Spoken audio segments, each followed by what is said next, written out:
Bonjour à toutes et à tous, bienvenue sur ma nouvelle chaîne Maud et son crochet. Maud, c'est moi, vous l'aurez compris, et le crochet sera le thème de cette chaîne. Je suis une fana, mordue, fondue, passionnée, enfin tout ce que vous voulez de crochet. Je me suis dit que ça serait vraiment sympa de pouvoir partager ça sur YouTube. L'idée là, c'est de vous partager des tutos, de faire des vlogs comme ça, d'une pour apprendre un petit peu à mieux se connaître. Ça permet aussi à ce que vous me mettiez des commentaires et puis de voir ce qui peut vous intéresser moins, etc. Et puis d'avoir votre retour, bien évidemment, en espérant que ça vous plaise. Je croise les doigts. Des j'aime, des abonnés, tout ça, n'hésitez pas, hein, ça me fera beaucoup plaisir et puis ça m'encouragera à continuer. Donc pour démarrer cette chaîne, on va faire vite. Je vais démarrer par la base, apprendre le crochet en 45 minutes. J'espère que je vais réussir à condenser tout ça pour que ça tienne dans ce laps de temps à peu près. Donc vraiment destiné aux primo-débutants, des personnes qui n'ont jamais touché un crochet de leur vie et qui souhaitent apprendre. Viendez dans ce monde merveilleux du crochet. Et puis bien évidemment à suivre, il y aura aussi des tutos destinés aux débutants et des tutos destinés aux un peu plus expérimentés et puis à des experts entre guillemets, hein. Moi j'ai aucune prétention, c'est vraiment là on va y aller en mode cool. L'idée c'est un truc entre copines, vous voyez, moi j'ai ça dans la tête, donc j'espère que vous adhérerez à ce fonctionnement. Je vous dis à tout de suite avec apprendre le crochet en 45 minutes. À tout de suite. Allez, c'est parti, on démarre avec le matériel. Pour faire du crochet, c'est pas très compliqué, il n'y a pas besoin de grand chose, un crochet, une pelote, et puis on est parti. Je vous donne quand même quelques tuyaux. Prévoyez un cahier ou un bloc-notes avec un stylo pour prendre des notes, c'est toujours très utile, on en a toutes besoin les crocheteuses. Ensuite, un mètre forcément pour prendre les mesures, vos mesures ou les mesures de la personne à qui vous allez faire l'ouvrage ou les mesures de l'ouvrage, donc indispensable 1 mètre. Une aiguille à laine, donc l'aiguille à laine pour faire pour rentrer les fils en fin d'ouvrage et aussi faire vos coutures, donc ça c'est vraiment indispensable. Pas indispensable mais très utile. Allez, je le prends en rose, hein, j'aime bien. Le marqueur de maille. Alors les petits marqueurs comme ça c'est pareil, hein, ça coûte vraiment rien. Par contre quand on débute c'est extrêmement utile pour marquer les mailles. La première chose qui va vous arriver quand vous allez commencer à monter vos mailles et à monter vos rangs, vous allez pas trop savoir où vous allez piquer. En début de maille et en début de rang et en fin de rang c'est encore plus compliqué, donc un conseil d'amis, investissez là-dedans, des petits marqueurs de maille, ça coûte rien et franchement je pense que ça va vous être utile. La paire de ciseaux, alors moi je me suis fait plaisir avec une petite paire de ciseaux très chouquette, hein, moi je trouve. La paire de ciseaux ordinaire suffira amplement. Ensuite les crochets, alors ça forcément c'est le plus important. Quand vous allez démarrer, n'achetez pas des crochets de marque ou je ne sais trop quoi, hein, un crochet basique, donc de ce format là, format bâton. Vous allez en trouver chez Action, chez Ziman, chez Centracor, Jiffy, je suis pas sûre, mais Jiffy fait de la laine par contre, vend des pelotes. Mais en gros, premier prix, c'est très bien, donc vous en trouverez dans ces enseignes-là ou sur Amazon. Hein. Moi, quand j'ai démarré, j'ai vite investi là-dedans, quand j'ai vu que ça me plaisait bien. Ceux-ci sont ergonomiques. C'est quoi ergonomique? C'est que du coup, pour les tenir, vous voyez, le manche est beaucoup plus épais, beaucoup plus large. Ceux-ci, ils sont plats. Et c'est vrai qu'à tenir, quand on a des problèmes d'articulation, c'est vachement plus pratique. Hein. Donc, ça peut être un manche plat, ça peut être un manche arrondi. Ceux-ci, alors ça, c'est de la marque, mais moi, ce sont mes préférés. Encore une fois, vous voyez, le manche est bien épais. Donc, on le prend bien en main. ils sont très très pratiques. Alors ça, ce sera si ça peut vous intéresser pour plus tard. Mais en gros, le crochet, et la chose à savoir, c'est que sur chaque crochet, vous avez des tailles. Hop, je vous le mets là. Est-ce qu'il va faire le point? Voilà. Donc ça, par exemple, c'est une taille 4,5. C'est comme les aiguilles à tricoter, les crochets ont des tailles et les tailles s'adaptent à votre pelote, à la pelote que vous allez crocheter. Je vous montre. On passe à la pelote. Alors la pelote, on dit une pelote de fil parce que c'est pas forcément de la laine, la laine étant le matériau. Donc vous avez des pelotes qui peuvent être très bien effectivement en laine, qui peuvent être en acrylique, qui peuvent être en coton, mérinos, alpaga, bambou, que sais-je. Hein. Enfin, il y a tellement de matières premières qu'on parle de fil et non pas de laine. La pelote. Ça c'est une pelote premier prix que j'ai acheté donc sur le site Tessiland, c'est marqué là. C'est vraiment premier prix, je l'ai payé 1 € cette pelote. Et c'est vrai que du coup ça c'est un prix très intéressant. Vous en trouvez aussi chez Centracor, là ils font la Lazurite je crois, ils font des sachets de 10 pelotes pour 10 €, quelque chose comme ça. Donc ça c'est vraiment des premiers prix, ça peut aller, une pelote peut aller jusqu'à 12-15 € la pelote. Imaginez que quand vous avez besoin pour faire un pull de 10 pelotes ou de 15 pelotes, quand elle coûte même 10 €, ça refait un pull à 100 €, d'accord? Donc pour le moment, on va déjà démarrer avec des tout premiers prix, ça suffit amplement, d'accord? Je vous indique aussi les informations, vous allez trouver ces informations sur le petit bandeau. Ici, on vous dit donc que c'est de l'acrylique, ça c'est la qualité du fil.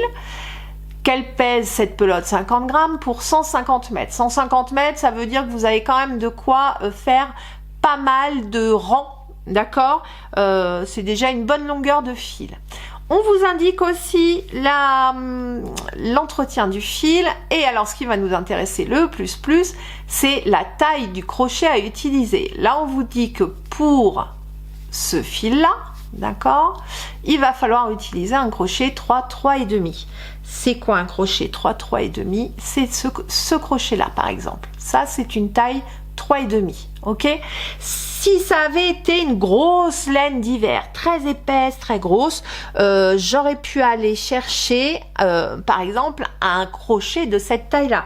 D'accord? Là, c'est un 9 mm. Vous voyez bien la différence. Donc, c'est en fonction de la pelote, on adapte la taille du crochet. Ok, allez, on a fini sur le matériel. Si, un dernier conseil sur les pelotes. Surtout, n'achetez pas de couleur foncée pour démarrer. Pas de noir, pas de pelote avec des poils là, très très poilus. Pourquoi je vous dis ça? Parce que vous allez tellement galérer pour repérer les mailles que vous allez vous décourager. Donc surtout, investissez plutôt dans des pelotes claire ou relativement claire. Celle-ci elle est pas super claire, couleur mûre, mais pas du noir, pas du gris anthracite et pas de gros poilus, d'accord? Conseil d'amis, moi j'ai démarré par ça et je me suis fait tellement une galère que je voyais pas comment j'arriverais à crocheter. Donc, et puis des fils pas trop fins, pas trop énorme non plus, vous restez dans la moyenne. Un fil moyen, c'est ce qui se crochette entre 3,5 et 5, on va dire. Voilà.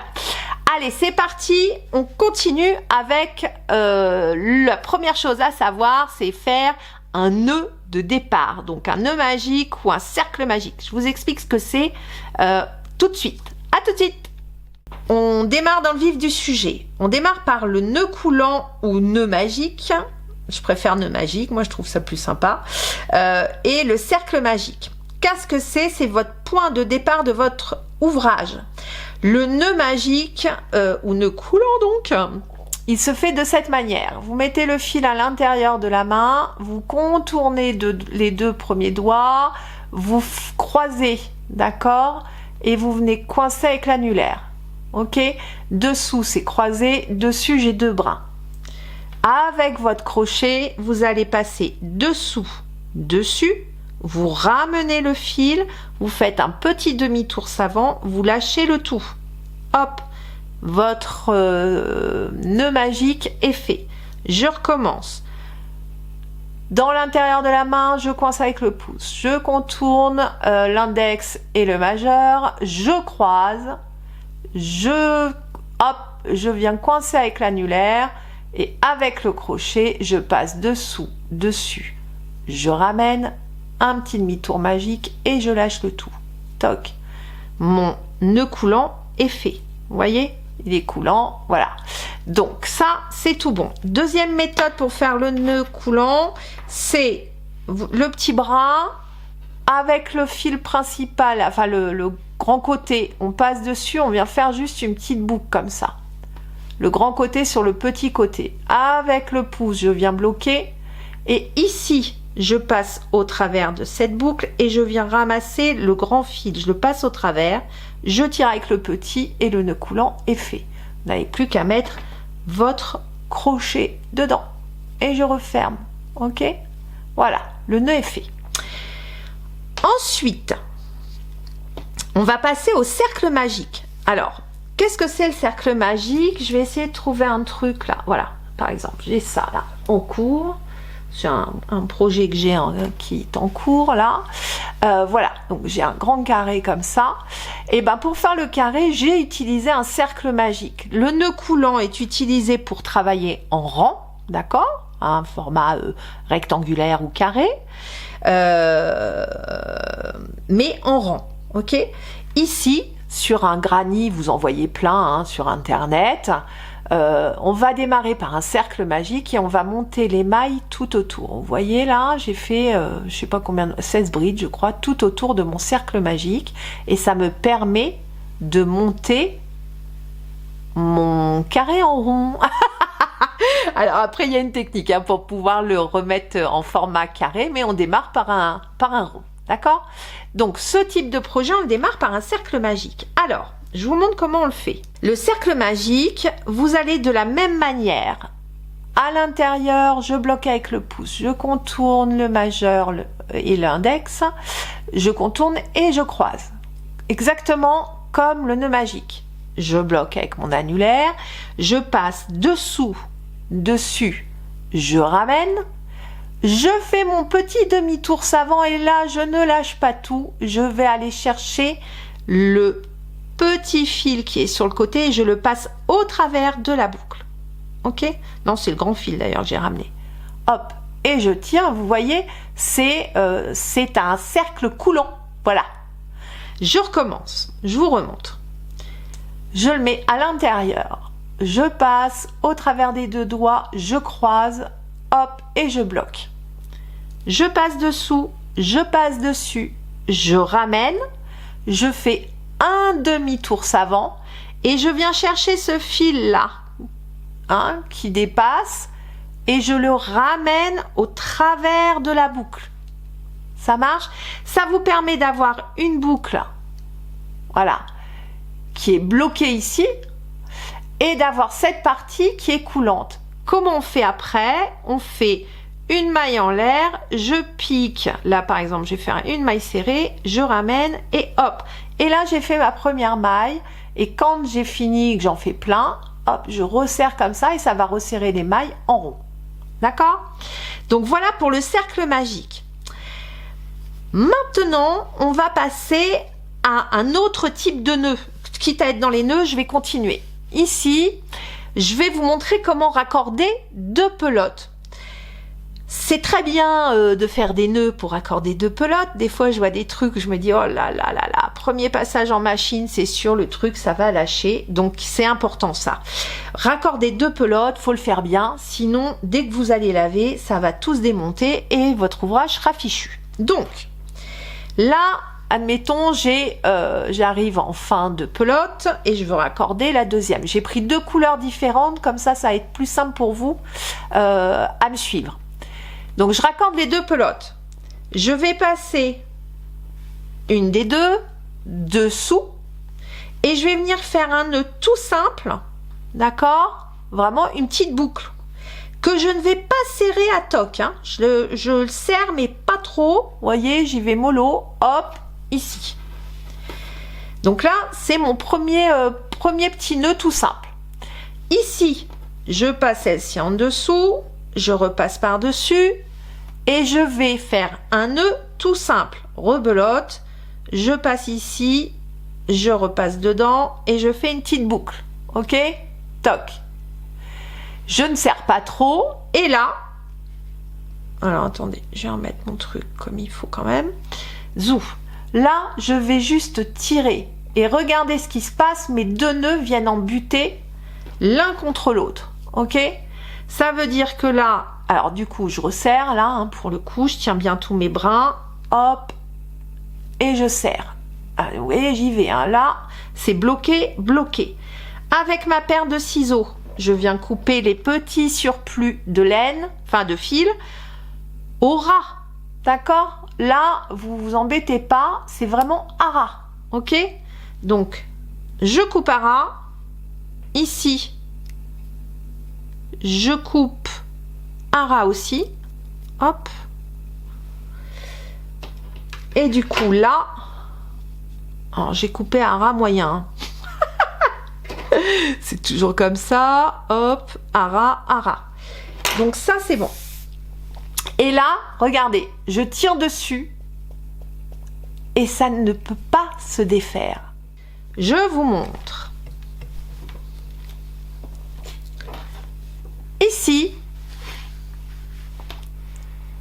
j'ai mon nœud magique, mon nœud de départ, d'accord, sur laquelle j'ai monté une maille chaînette. Je vous montre de plus près. Alors forcément, c'est une pelote poilue, hein, c'est pas le plus simple pour vous montrer. Mais ici, j'ai ma première maille, ma deuxième maille, ma troisième maille, ma quatrième maille, ma cinquième maille, ma sixième maille. Vous voyez les boucles là. Donc ça, ce sont des mailles chaînettes. À quoi ça sert? Ça sert à venir monter votre projet. Vous allez monter vos mailles dedans, dans cette maille chaînette, et c'est votre point de départ, d'accord? Donc ça, la maille chaînette, on l'utilise pour les ouvrages à plat, vous voyez, où on va travailler en rang, en aller-retour, d'accord? Pour le carré de tout à l'heure que je vous ai montré, le carré, on le travaille avec un cercle magique, ok? Alors, pour travailler, pour faire la maille chaînette, je reprends mon fil. Je vous ai dit, on fait un nœud de départ, donc j'y vais de ce pas, je me fais mon petit nœud magique, ok? Ensuite, alors, on va parler de la position du crochet. On va tenir le petit fil de ce côté-là, le crochet, vous le tenez dans la main. Alors, vous pouvez le tenir comme un stylo, ou de cette manière-là. Là, c'est vraiment très personnel. Hein. C'est comme vous allez vous sentir le mieux. Ok?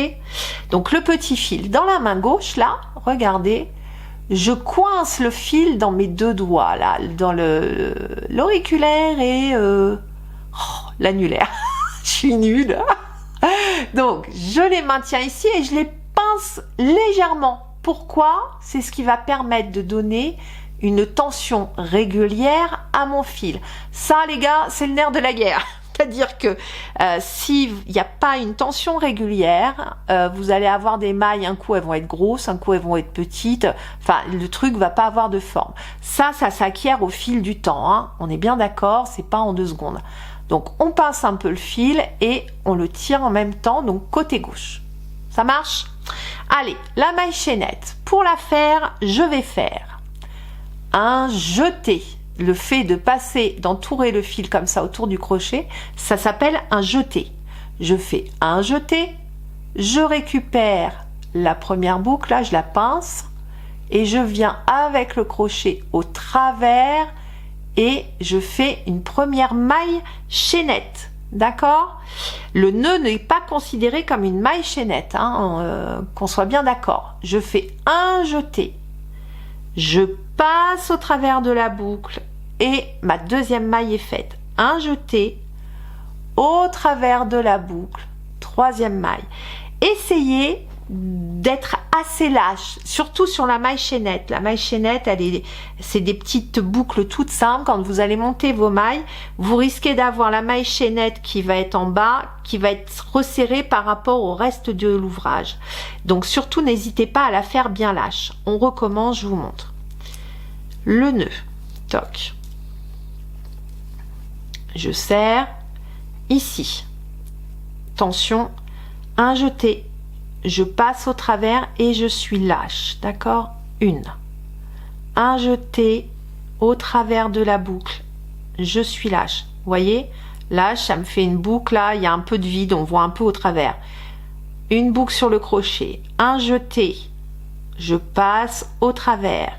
Un jeté. Je passe au travers. Un jeté au travers de la boucle, un jeté au travers de la boucle, un jeté au travers de la boucle. Ok? Voilà à quoi ressemblent les mailles. Ça fait comme des petits épis là. Hein. Ça fait une sorte de V. Voilà, il y a des petits V et sur l'arrière, vous avez des boucles là en dessous, centrales. Hein. Ça, c'est l'arrière de la maille et ça, c'est l'endroit de la maille. L'endroit et l'envers. Ok? Et donc on continue, un jeté, je passe au travers de la boucle, un jeté, je passe au travers de la boucle. D'accord? Là, vous avez fait une maille chaînette. Je vais vous montrer comment on fait de la maille serrée après. La maille serrée, c'est l'équivalent un peu du point mousse. Et je vais vous dire, on va faire 10 mailles serrées.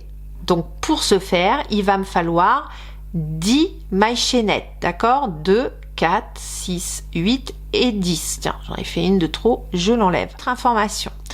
On parle de maille chaînette et la même maille peut s'appeler aussi maille en l'air. Pourquoi?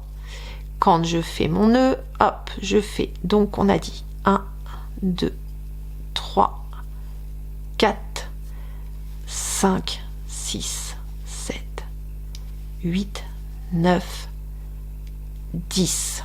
J'ai fait 10 mailles chaînettes. Je vais en faire une 11e, mais cette 11e là, elle va être appelée, hop, maille en l'air. Attention, c'est exactement la même chose qu'une maille chaînette, hein, qu'on soit bien d'accord. C'est la même chose, mais elle n'a pas la même utilité. La maille chaînette va servir de base pour commencer votre travail et monter vos rangs. La maille en l'air, elle, sert à travailler en rang, c'est-à-dire que la première maille serrée a une certaine hauteur et cette maille en l'air va compenser la hauteur de la maille. Alors là, c'est pas très clair, mais je vous explique tout de suite avec la maille serrée. Allez, on passe aux mailles serrées. Alors, pour l'exemple, je vais vous faire un rang de 10 mailles serrées. Donc, pour pouvoir faire 10 mailles serrées, je fais mon nœud magique, je monte 10 mailles chaînettes, ok? Et pour faire une maille serrée, il est préconisé de faire, quand on travaille en rang, hein, une maille en l'air supplémentaire, d'accord? Donc j'en rajoute une, ça c'est ma 11e, mais la 11e a une fonction de maille en l'air. À quoi ça sert? Pour pouvoir faire une maille serrée. Donc pour faire la maille serrée, j'ai une boucle sur mon crochet, j'ai la maille en l'air et la première de ma maille chaînette. Je vais avec mon crochet, on y est, on pique sous le brin du haut. Je vous ai dit la boucle, elle a une forme de V. Il y a le brin extérieur et le brin intérieur. Donc sous le brin intérieur, on va venir piquer, ramener le fil au travers. J'ai 2 boucles sur mon crochet. Je fais un jeté et je ramène. Je vous montre, je le refais. Et je reviens après sur la maille en l'air. Donc là, j'ai fait ma première maille serrée. Je viens piquer sous le brin du haut. D'accord? Je passe le fil sur le dessus, je le ramène au travers de la boucle. J'ai 2 boucles sur le crochet, un jeté et je passe au travers des 2 boucles. Ok? Je recommence. Je pique sous le brin du haut, je passe le fil par-dessus, je le ramène. D'accord? J'ai 2 boucles sur le crochet, je fais un jeté et je passe au travers des 2 boucles. Et je vais vous montrer quelque chose. Ici, j'ai fait 3 mailles serrées, 1, ici, 1, 2 et 3, et ici, j'ai fait une maille en l'air qui ne compte pas du tout comme une maille, qui permet simplement de monter le travail à une bonne hauteur pour compenser la hauteur du point. Donc pour une maille serrée, c'est une maille en l'air. Alors le protocole, quand c'est très, comment on dit, scolaire, on vous dit une maille serrée, une maille en l'air pour une maille serrée, 2 mailles en l'air pour une demi-bride, 3 mailles en l'air pour une bride. Bon, moi je fais pas toujours comme ça, mais ça permet de venir monter le travail pour le rang suivant. Je vais faire mes 10 mailles serrées, donc je continue. Sous le brin du haut, je ramène le fil, un jeté, je passe au travers des 2 boucles. Je vous ai parlé de tension. Attention justement à ne pas tirer trop fort sur ce fil-là. Pourquoi? Soyez un peu lâche. Ça ne sert à rien de tirer trop fort, ok? Parce que votre travail va ressembler à du carton-pâte et je vous le dis parce que moi je l'ai fait. Plus on serre, plus ça rigidifie votre ouvrage. Il faut quand même une certaine souplesse. Quand vous mettez un pull, votre pull, il est fluide. Si vous serrez de trop, ça va le rigidifier. Et vous allez être obligé toujours de travailler avec des crochets bien au-dessus. C'est là où je vous disais tout à l'heure, on vous indique, les fabricants vous indiquent un numéro de crochet pour crocheter la pelote. Si vous crochetez trop serré, n'hésitez pas à passer à des crochets supérieurs, à des tailles supérieures. Si vous crochetez trop lâche, c'est-à-dire là, il n'y a aucune tenue, voilà, je fais ça, puis je passe le fil, puis je tiens rien, et du coup ça va être super lâche, et puis du coup ça va être tout mou, voyez. Donc, et ça va être difficile après pour avoir une bonne texture de votre pull. Donc pour le faire, je coince bien entre mes 2 doigts en bas et je viens piquer, je ramène et je garde la même tension, d'accord, de fil. Un jeté, hop, je pique, je ramène, un jeté au travers des 2 mailles, je pique, je ramène, un jeté au travers des 2 mailles, je pique, je ramène, un jeté au travers des 2 mailles, je pique. Alors là, c'est bien ma dernière maille, je vous montre. La dernière ici. Alors attention, là, on se dit, ah, c'est pas facile à repérer. Non. Ici, vous voyez que c'est travaillé. J'ai ma maille là qui est faite dans celle-ci. La boucle, elle est travaillée. Il me reste une boucle. Je vous ai dit, il y a un V là. Donc j'ai le brin du haut, le brin du bas et le brin central. Je pique ici, je ramène, un jeté et je passe au travers des 2 boucles. Ici, c'est mon nœud de départ, d'accord? Je vous le fais avec un marqueur. Vous allez comprendre l'utilité du marqueur, d'accord? Donc pour faire le second rang, je fais une maille en l'air pour compenser la hauteur du point. Une maille en l'air. Je tourne le travail. Ça, vous le faites à chaque fois. D'accord? Quand on travaille en rang comme ça, il faut faire une maille en l'air et je tourne. Sur le travail, il y a un endroit et un envers. D'accord? Alors, j'ai fait ma maille en l'air. Je veux travailler ma première maille. N'hésitez pas à tirer un peu dessus. La maille là, c'est là, sous les 2 brins. Alors, les brins, c'est ça. 1, 2. Dessous, vous voyez qu'il y a un trou. Et c'est là où on va venir piquer. Donc, je pique dans le trou. Je ramène mon fil comme on a fait tout à l'heure. J'ai 2 boucles sur le crochet. Un jeté. Et je ramène au travers des 2 boucles. Et là, j'ai fait ma première maille. Je vous montre plus précisément. Ma maille en l'air, elle est ici. D'accord? Et ma première maille est là. Qu'est-ce que je fais? J'ai fait ma première maille. Je viens glisser sous les 2 brins du haut. Ici, le petit V là. Je viens glisser mon marqueur et je le mets. Et du coup, ça vous montre où est votre première maille. Vous allez me dire, bah ouais, c'est facile. Vous allez voir quand vous allez crocheter que vous allez galérer. J'en prends un deuxième. Je fais mon rang de mailles serrées. Donc qu'est-ce que je fais? Je pique, je ramène, un jeté au travers. Je pique, je ramène, un jeté au travers.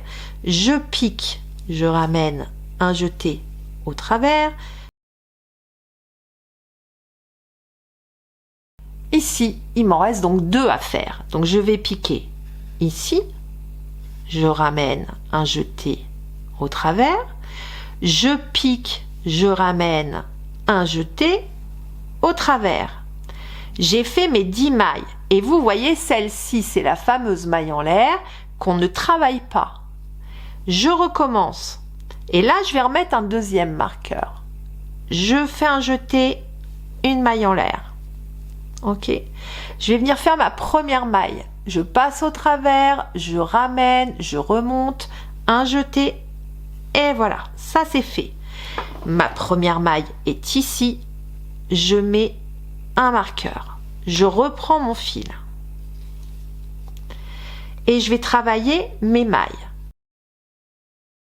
9 et avec le marqueur on vous montre, du coup c'est beaucoup plus simple pour repérer où est la 10e.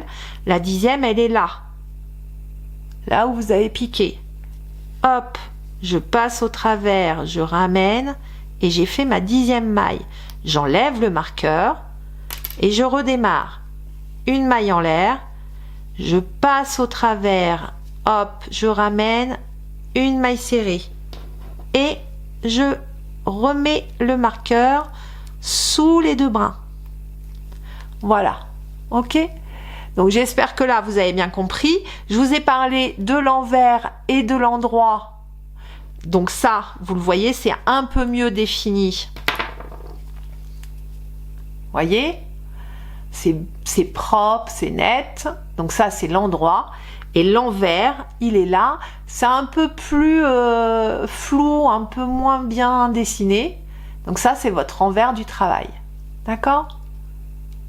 Allez, on a fini pour la maille serrée. Alors, nous passons à la demi-bride. J'ai décidé de faire 10 demi-brides. Hein. C'est parce que c'est moi qui ai décidé. Je fais un échantillon de 10 demi-brides. Pour ce faire, mon nœud magique, 10 mailles chaînettes.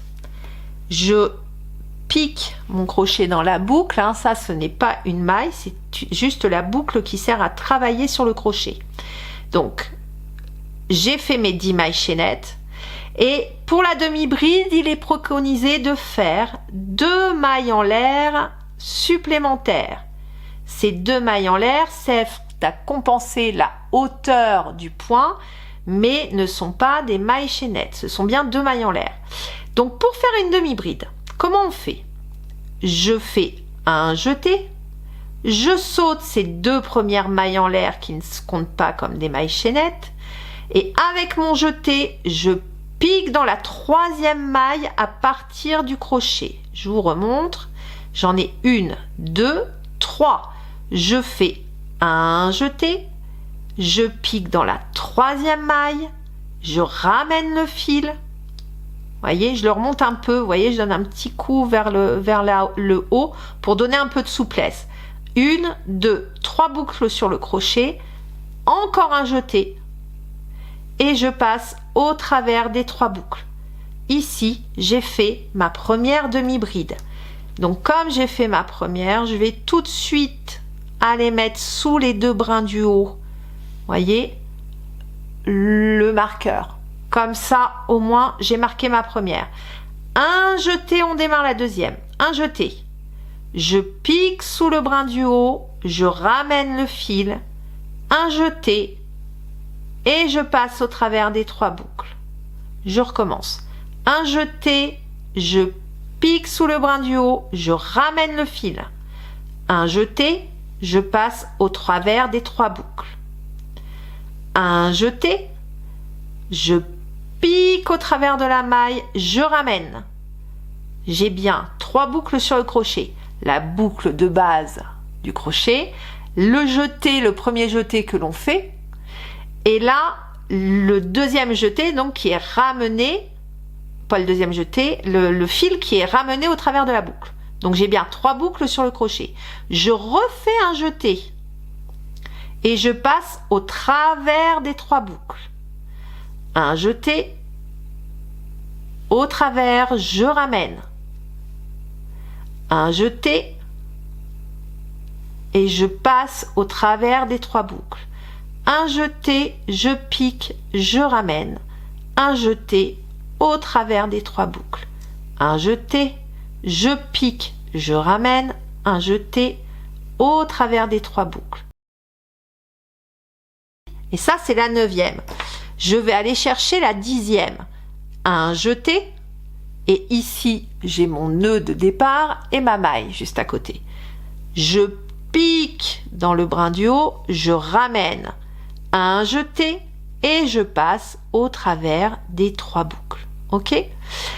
On fait 2 mailles en l'air. 1, 2 pour changer de rang. Je tourne mon travail. Je tourne toujours mon travail pour travailler le rang suivant. Donc là, j'ai fait mes 2 mailles en l'air, je fais un jeté et donc la première maille, vous voyez, elle est ici. N'hésitez pas à étirer vos fils. Vous voyez là, on les voit bien, les mailles, hein, elles sont bien sur le haut.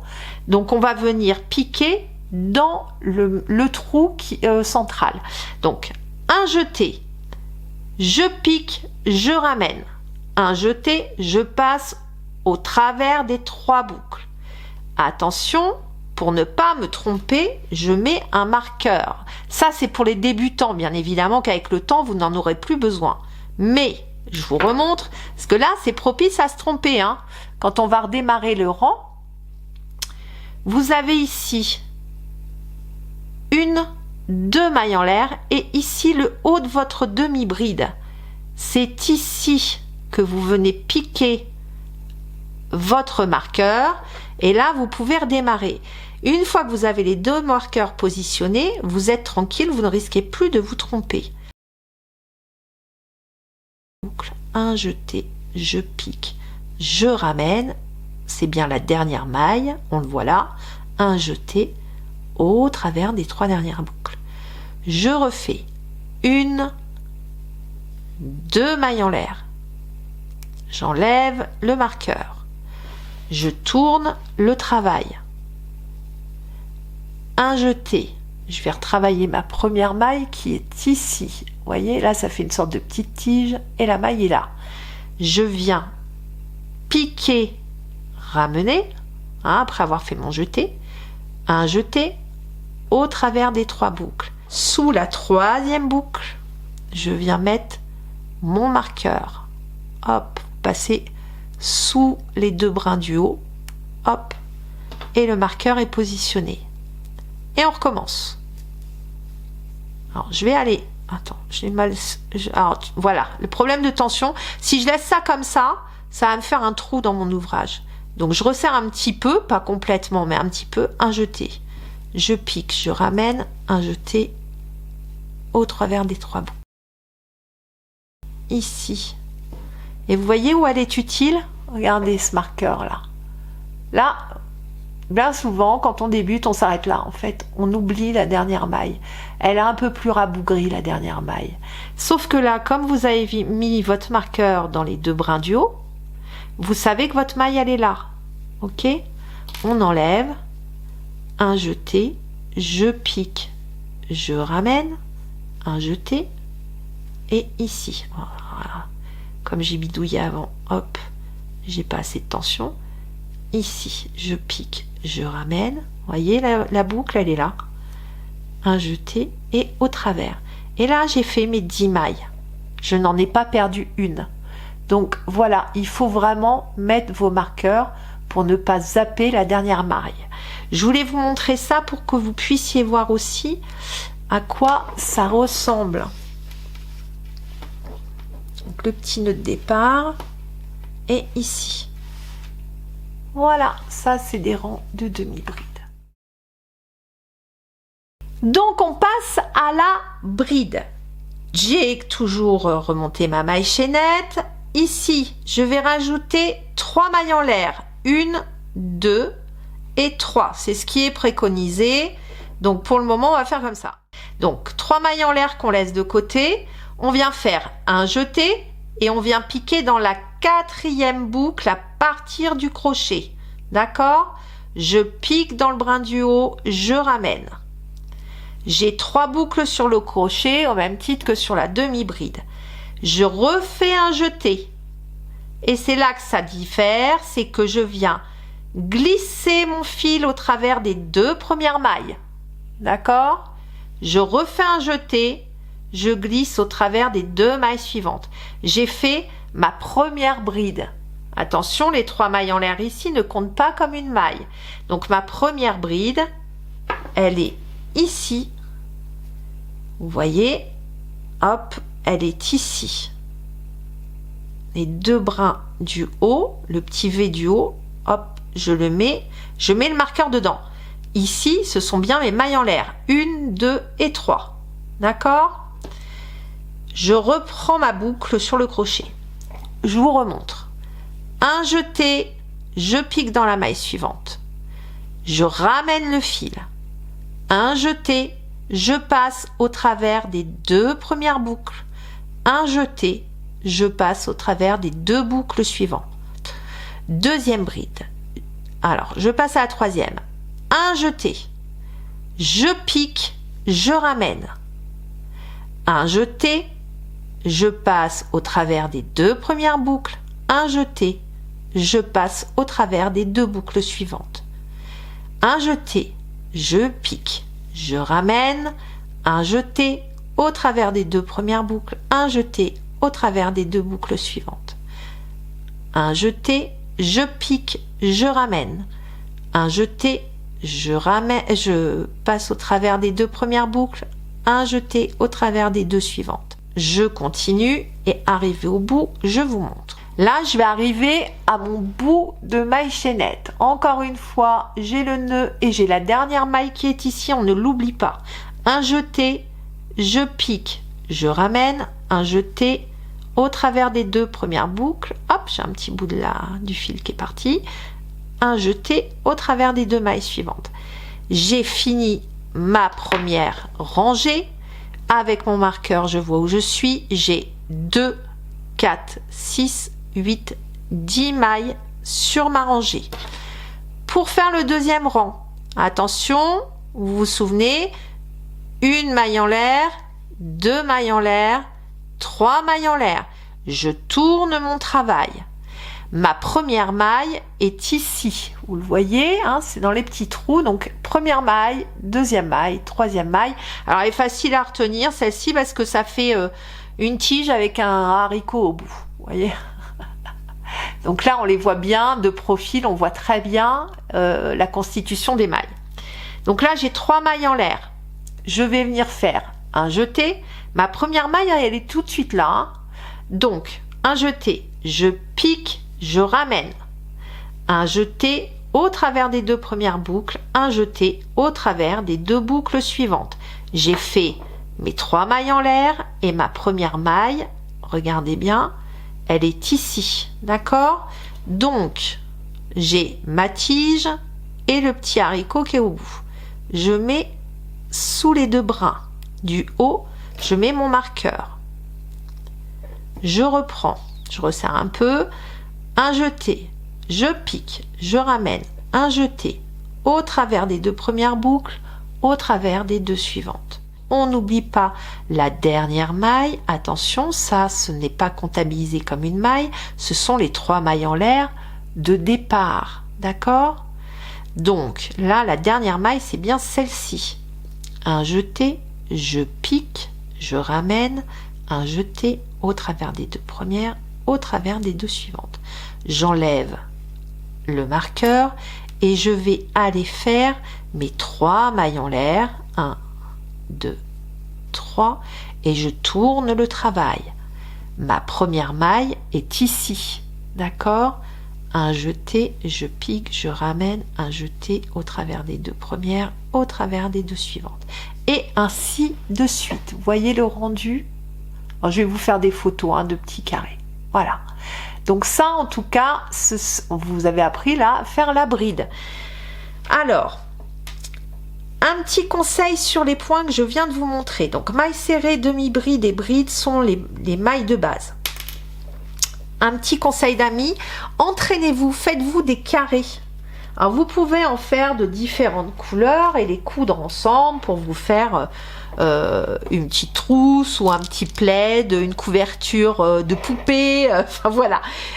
Donc, mais en tout cas pour vous entraîner, alors je sais que on n'a qu'une envie, c'est de démarrer et puis de se faire un pull, un gilet. Croyez-moi, ne démarrez pas par ça parce que vous allez galérer. C'est ce que j'ai fait, hein. J'ai fait un gilet. J'ai vu un tuto sur le site de Mamie Crochet et j'ai voulu faire un gilet. À peine j'avais commencé à m'entraîner, quoi, à voir à quoi ça ressemblait. Et vous voyez le gilet du Père Noël est une ordure d'Anémone, bah c'est ce que j'ai fait. Donc j'ai vraiment perdu mon temps et en plus j'ai abîmé ma laine. Enfin voilà. Donc au démarrage, faites-vous des carrés de 10 rangs, 10 mailles par 10 rangs. Déjà, ça va vous permettre de voir à quoi ressemblent les mailles, à vous faire la main, à régler votre tension, etc. D'accord ? Quand vous avez terminé votre travail, vous vous souvenez, on a fait un nœud de départ, là, ici, le nœud de départ. On va rentrer ce fil-là, vous n'allez pas le laisser traîner. Quand vous avez un pull, vous n'avez pas des fils qui pendouillent. Donc, ce que vous faites, je vous montre rapidement, mais je le ferai dans la première vidéo un peu mieux. Hein. Avec l'aiguille à laine, on rentre le fil dans le chat de l'aiguille. Hop. Et on va cacher ces fils-là. On va passer au travers des mailles. D'accord? Toc, toc, toc. Toc, toc, toc. Pour venir cacher les fils. Si je passe au travers des mailles, mon fil, regardez, ne se voit plus. Alors, je vous conseille de faire plusieurs allers-retours, mais on nommait ça. Je le ferme pas complètement parce que je vais finir de le crocheter. Comme ça, je vais faire des photos pour que vous voyez bien à quoi ça ressemble. Mais vous voyez, quand le fil est rentré dans la laine, ça ne se voit pas. D'accord ? Donc c'est comme ça qu'on finit nos ouvrages, on fait de la couture et on rentre les fils. On verra ça quand on fera nos tutos. Alors, une dernière chose. Donc là, je viens de finir mes 10 rangs de demi-bride. Je vous montre comment terminer votre travail. Bon, j'ai déjà prédécoupé ma longueur de fil, mais là, c'est votre grand fil sur la pelote. Vous faites votre jeté, on pique dans la dernière maille, on ramène les 3 boucles et je fais un jeté et je passe au travers des 3. D'accord? Donc là, j'ai terminé ma dernière demi-bride. Je fais un jeté et je passe au travers de la dernière boucle. Donc ça, je fais une maille en l'air en fait pour terminer. Je coupe ma laine et là, je tire au travers du nœud. Ok, donc ça c'est juste pour vous montrer comment on termine. Je vous propose dès la semaine prochaine, donc je pense le mercredi suivant, je vais vous proposer un tuto pour faire votre premier ouvrage. Donc on va faire le petit foulard Montmartre. Vous voyez, il y a pas mal de photos et de tutos déjà sur YouTube, mais on va le faire nous, comme ça on va dans la continuité du premier tuto. Travaillez bien les demi-brides parce que c'est ce qu'on va travailler, votre cercle magique également. Voilà, le cercle magique, les demi-brides, c'est ce dont nous allons avoir besoin pour faire le tuto du petit foulard Montmartre. Je vous fais ça pour la semaine prochaine. À très vite, merci d'avoir suivi cette vidéo et j'espère que vous avez aimé. Merci, à très vite.